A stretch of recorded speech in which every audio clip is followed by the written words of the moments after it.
আসসালামু আলাইকুম রহমতুল্লাহি অবরকাত। আমি আব্দুল্লাহ আলসাদ, আপনারা দেখছেন আব্দুল্লাহ আলসাদ ব্লগ ইউটিউব চ্যানেল। প্রতিনিয়ত নতুন নতুন ব্লগ ভিডিও নিয়ে আমি হাজির হয়েছি আব্দুল্লাহ আলসাদ। আপনারা দেখছেন আব্দুল্লাহ আলসাদ ব্লগ ভিডিও নিয়ে আমি হাজির হয়ে গেছি আব্দুল্লাহ আলসাদ। আপনারা দেখছেন আব্দুল্লাহ আলসাদ ব্লগসের কথা না বাড়ি মূল টপিকে মূল ব্লগে জাম করে চলুন শুরু করা যাক আজকের ব্লগ। আজকের ব্লগ হচ্ছে অটো রিক্সায় ঘোরাঘুরি। ঈদের সময় কিন্তু সব পোলাপান বলেন, নরনারী বলেন, নারীরা, মেয়েরা, ছেলেরা, সবাই, বৃদ্ধরা, বুড়োরা, যুবকরা হইতেছে প্রাইভেট কার নিয়ে ঘোরাঘুরি করছে, আর ছোটো ছোটো বাচ্চা মেয়েরা হইতেছে অটো রিক্সাতে ঘোরাঘুরি করছে। আমরা ওদের ফিল নিয়ে দুজন অটো রিক্সা ভাড়া নিয়ে গেছি, কিন্তু এটা গন্তব্য যাওয়ার জন্য এটা কোনো ঈদের ট্যুর না, কিন্তু আপনাদের সে ফিল দেওয়ার জন্য অটোতে কথাবার্তা বলতেছি, আশেপাশে সিনারিগুলো আপনাদের মাঝে উদযাপন করতেছি, লাফালাফি করতেছি না, গানও গাইতেছি না, কারণ এগুলো হারাম। গান শোনা, গান গাওয়া আমাদের জন্য, মুসলমানদের জন্য হারাম। ভাইয়ের তো পুরো সুন্নত লেভেল না, টুপি দাঁড়িয়ে রাখছে, নামাজ কালাম পড়ে, কারণ সে তো এটার ধারে কাছেও আসবে না, সেটা আমাদের বিশ্বাস রাখতে হবে, এবং হচ্ছে এগুলো হারাম। আর আমরা মেন যে গ্রামের সিনারি দেখে আসছি, যে গ্রামে চলে আসছি, গ্রামটা কিন্তু আসলে সুন্দর। আমরা পুরো ইউনিয়ন পর্যায়ে যে আপনাদেরকে নিউজ দেওয়ার কালেক্ট করে দিতেছি। এদিকে আবার ঢাকার শহরও পাইছে, জমি জমার যা দাম বাইরে গেছে, কারণ হচ্ছে দেখতে আবার মেট্রো রেল হয়ে গেছে, ঢাকার ছোঁয়া পাইছে, ঢাকার থেকে মানুষ জায়গায় আসে। আগে যখন ওই জায়গায় তাদের এই টাকা পয়সা ছিল, অনেকে জমি কিনে নেয়, এখন কিন্তু জমি তারা লাভবান হইতেছে, তারা লাখ লাখ টাকা, 60 লাখ টাকা করে জমি এই বিক্রি করতেছে ওই পারের মানুষজন। আর এই পারে হচ্ছে 20-30 লাখ টাকা ইজিলি মানুষ জমি বিক্রেছে। আর অটো চলা কিন্তু বৈধ না, কিন্তু তারপর অটো চালা কিন্তু সহজ, যাতায়াত অনেক সহজ করে দিয়েছে। যেমন নদীর ঘাট থেকে তারা আমাদেরকে পিক করে নিয়ে আসলো। যদি রিক্সা বা পায়ে চালানো কোনো গাড়ি হইতো, তাহলে কিন্তু তারা এই কাজটা করতে পারতো না। অটো কিন্তু ইজিলি সহজেই কম দামে পাওয়া যায়, নষ্ট করলে ঠিক করা যায়। এটাই ভাই সুন্দর করে চালাতেছে, কিন্তু সে গতিপথ চালাতেছে, ভাঙ্গা চোরা, সে আসতে চালাবে এরকম না, সে তার যে ফুল স্পিড দেয় সে তো চালাতেছে। আশেপাশে যে এটা তো আবার কোনো সমস্যা নেই, আলহামদুলিল্লাহ। আমরা ঠিকমতো মেট্রো রেল থেকে বাইর হয়েই অটোটা পাইয়ে আমরা গন্তব্যে চলে যাই। নদী পার হওয়া লাগে, 2টা অটো চেঞ্জ করা লাগে। এটাই মেট্রো রেলে কিন্তু মানুষ সব আমার বাইর হয়ে যেতেছি, কারণ হচ্ছে মেট্রো রেলে জার্নি শেষ, এখন আমাদের গন্তব্যে যেতে হইব। মেট্রো রেলে লাস্ট স্টেশন তো, সেজন্য সব মানুষ কিন্তু বাইরে হয়ে গেছে, জায়গায় মেট্রো রেলে থাকার কোনো সুযোগ নেই, সবাই বাইরে হয়ে যেতে হবে, কোনো জায়গায় থাকা যাবে না। মেট্রো রেল চলে গেল, কারণ আমরা নেমে গেছি মেট্রো রেল তো এই জায়গায় থাকার জায়গা নেই, স্ট্যান্ড তো জায়গায় থাকলে মনে করবো কি সবাই এই জায়গায় এসে দাঁড়াইব, খোলার চেষ্টা করবো, ঝামেলা করবো, কিন্তু না, তার যে গন্তব্য রেল চলেছে ট্রেনের বাড়ি সে তার বাড়িতে চলে গেছে, সে জায়গায় এসে স্থির থাকে, এই নিজেকে চার্জ দেওয়ার ট্রাই করে না। উপরে যখন তাড়াতাড়ি সেরকম বুঝতে পারছি তাহলে কারেন্টেই চলে, মানে হচ্ছে চার্জের ব্যাটারি সিস্টেম না। তাহলে শুধু জায়গায় রাখা হয়, পরিচর্যা করা হয়, ক্লিন আপের যে মানুষজন আছে সেগুলো ওই জায়গায় গেলে ক্লিন আপ করে। এটাই পরে আমরা সিঁড়ি দিয়ে নামলাম। সিঁড়িগুলো অনেক মজবুত এবং হচ্ছে অনেকটা বড়, অনেকজন মানুষ একসাথে এখানে ইজিলি নামতে পারবো। মানে আমরা তোমাদের 2জন, আরও বেশি মানুষ জায়গা থেকে নামার সুযোগ আছে। তারা হচ্ছে অটোমেটিক যে সিঁড়ি দেওয়া লিফট চলে, অটোমেটিক যে লিফট সিঁড়ি আছে সেই সিঁড়িতে নামে। আমরা তো ইয়াং মানুষ, আমাদের কোনো সমস্যা নাই, সেজন্য এটা নামছি। জিজ্ঞাসা করে তোমরা তো যুবক, তোমরা এটা দেখে কেন নামবা, তখন আমরা কি লোকাল সিঁড়ি দিয়ে নামি। নামে হয়তো আমার টিকিট কাউন্টারে টিকিট জমা দিয়ে তারপর হচ্ছে আমাদেরকে বাইরে হইতে, না বাইরে না হওয়ার সুযোগ নেই। পরে জায়গায় অনেক ভিড় দেখে আমার পাশে বসি, পরে ভিড় যখন কিছুটা কমে পরে ওদের টিকিট জমা দিয়ে তারপর আমরা বাইর হয়ে যাই। বাইর হয়ে আমরা হাঁটা শুরু করি, কারণ আমাদের রেস্টুরেন্টের মধ্যে প্রচুর খেতে লাগছে।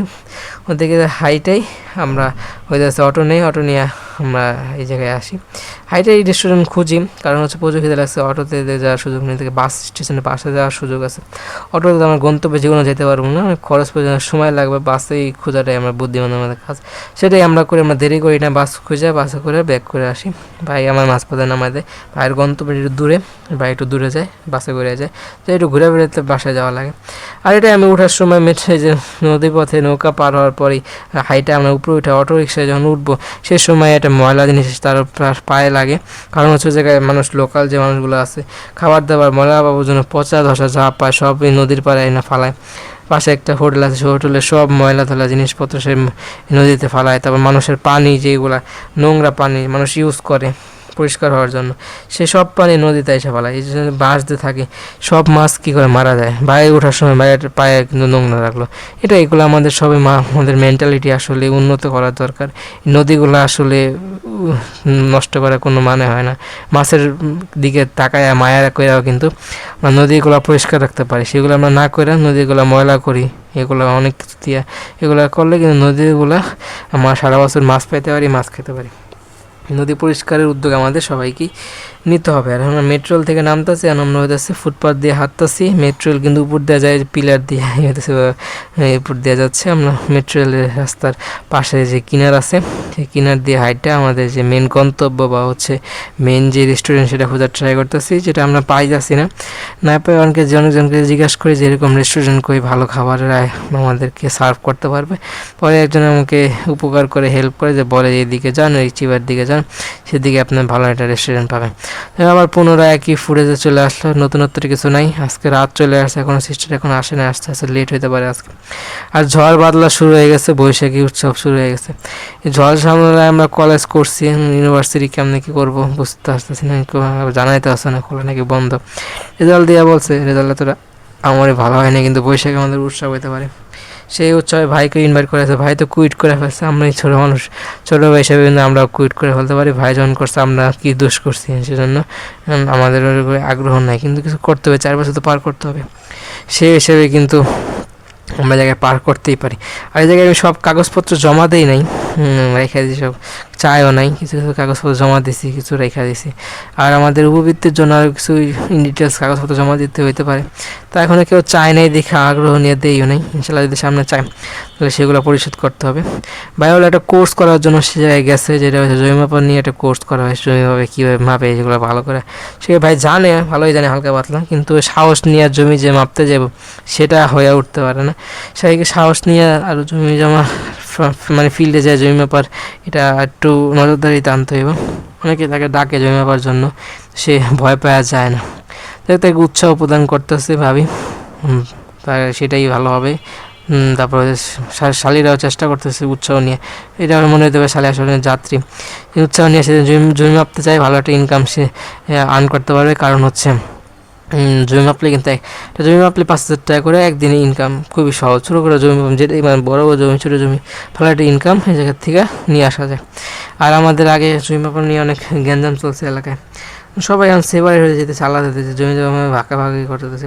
আগে আমরা গেলেই, গ্রামে গেলে জমি জমা নিয়ে তো কাহিনী হতো না। সবাই যখন মুরব্বীরা ছিল, সবাই দায়িত্ব নিত। আমরা ইয়াংরা তারা আমরা দায়িত্ব নিতে পারবো না দেখে আমরা জমি জমা সব আলাদা হয়ে যেতেছি আমরা। এটাই, তখন আমরা খেলাধুলায় মনোনিবেশ করতাম, দুষ্টামি বান্ধবী করতাম। এখন সেই সুযোগ আর নাই, এখন মানুষ জমি জমা নিয়ে ব্যস্ত, জমি জমা ঠিক করার নিয়ে। এটাই সিচুয়েশন অনুযায়ী এক এক জিনিস চেঞ্জ হবে, যা দেখি নেই পরবর্তী সময় তা আবার দেখতে হবে। এটাই বাস্তবতা।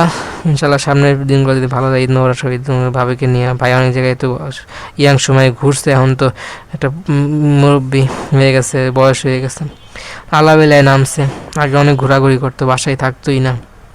ভাই আমাদেরকে তথ্যটা জানায়, মানে আগে এই কোনো একটা ইয়াতে গেছে, রেস্টুরেন্টে বা হয়েছে কোনো একটা কলেজের কোনো অনুষ্ঠানে, বা এমনি অনুষ্ঠান হয় না, তাম্বুটানায় অনুষ্ঠান, যে অনুষ্ঠানগুলো হয় সেই অনুষ্ঠানে বই অ্যাটেন্ড করলো, দেখতে পারলেন। আর মেট্রো রেলে করে তো আমরা তখন যাচ্ছি, এটা যাওয়ার সময় ফুটেজ, যাওয়ার সময় প্রথম ফুটেজ যদি দেখে থাকেন দেখবেন কেউ নাই, খালি একটা মেট্রো রেলে আমরা বসে রয়েছি, যাত্রী উঠে নাই, মেট্রো রেল স্টার্ট হয় নাই, সামনের সিট পুরোটা খালি, আমরাই খালি ফার্স্ট বসে রয়েছি।